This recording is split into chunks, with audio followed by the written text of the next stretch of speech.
되겠습니다.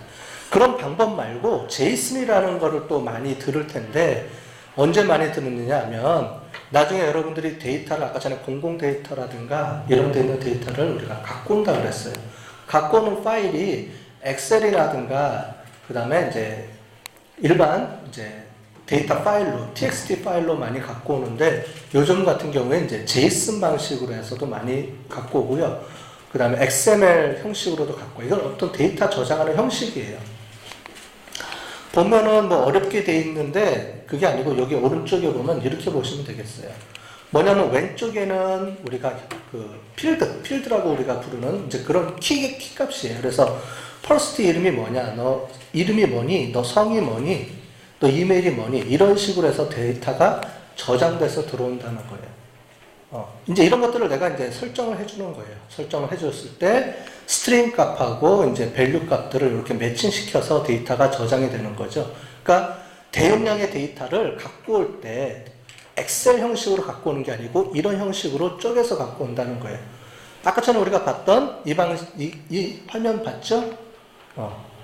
이런 형식이에요. 그래서 페이스북이라든가 뭐 아까 전에 봤던 트위터라든가 또는 이제 이런 데서 공공기관에서 데이터를 나눠줄 때 이런 식으로 정리를 해서 이제 쭉 뿌려주는 거예요. 데이터가 저장돼 있어요. 당연히 이제 이런 거를 갖고 와서 우리가 비정형 데이터베이스에 그대로 저장을 해서 이제 쓸 수 있도록 만들어주는 거죠. 그러니까 비정형 데이터베이스, 즉 RDBMS 말고 비정형 데이터베이스에 이제 저장되어 있는 게 뒤에 보면 좀 설명이 되겠지만 이제 키 밸류 값, 뭐 문서 값 이렇게 돼 있는데 이런 제이슨 방식으로도 많이 저장이 되어 있습니다. 그래서 이제 그거를 갖다 쓰라고 해서 이런 방식으로도 포맷을 정해서 보내줘요. 그래서 다양한 방식으로 공공기관에서 이제 뿌려줍니다. 이제 그런 방식 중에 하나가 제이슨이라는 방식을 쓴다. 이렇게 그냥 이해하시면 될 것 같아요.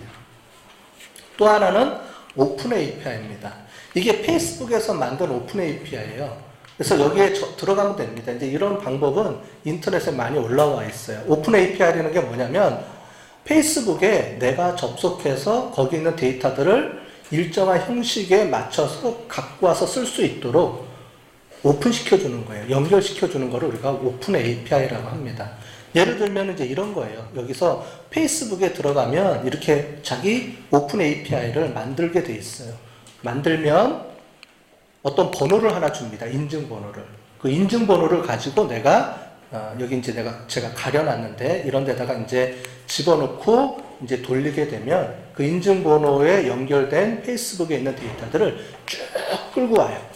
끌고 오는 방식이 아까 전에 제이슨 방식이라든가 이런 방식으로 끌고 와서 쫙 내열되면 그거를 데이터베이스에 이제 저장해 놨다가 쓰게 되는 거죠. 분석할 때. 이런 겁니다. 이런 오픈 API가. 그래서 요거는 이제 보통 이제 승인 받아서 이제 아이디를 이제 받아서 내가 쓰게 되는 방식이에요. 이런 방식이 있다. 이게 API예요. 실제 쓰는 API 방식입니다. 그 다음에 RSS라는 것도 많이 들어봤을 거예요. 피드라고 하는 것도 많이 들어보고 홈페이지 돌아다니다 보면 이런 위에 그림 같은 거 많이 봤죠? 그림 같은 거 많이 봤는데 이제 이게 RSS 피드라는 건데 무슨 얘기냐면 이런 거예요.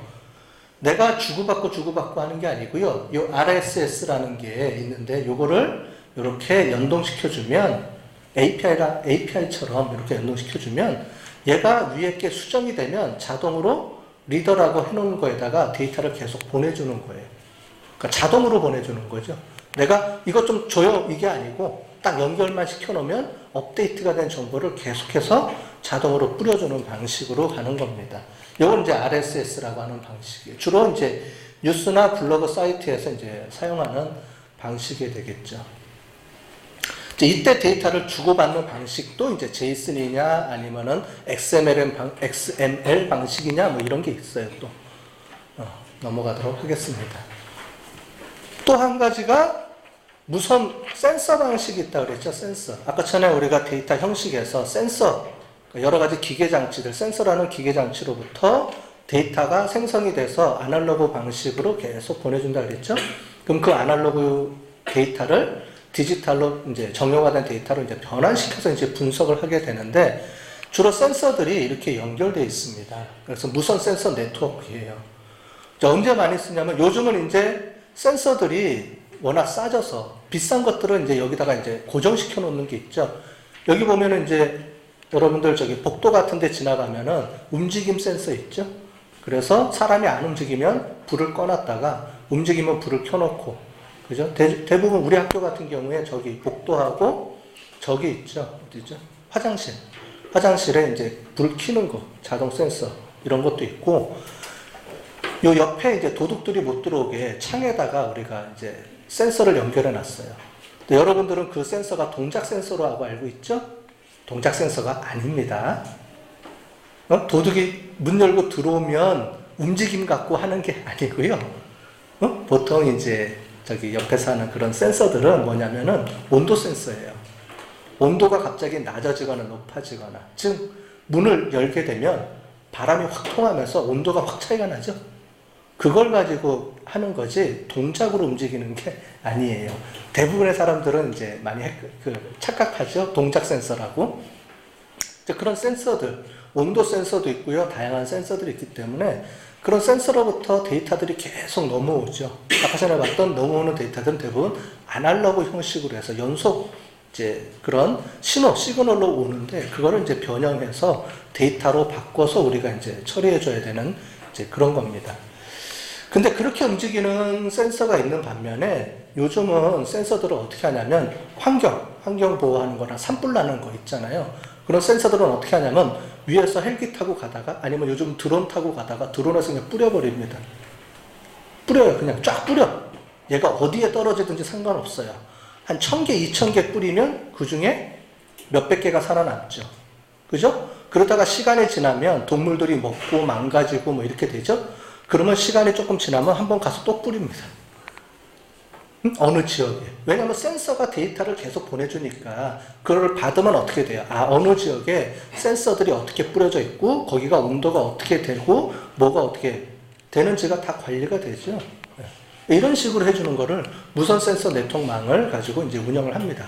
그래서 또 센서에서 데이터들이 계속 넘어와요. 자, 이런 겁니다. 복잡하게 많이 돼 있죠? 다양하게 이용할 수가 있어요.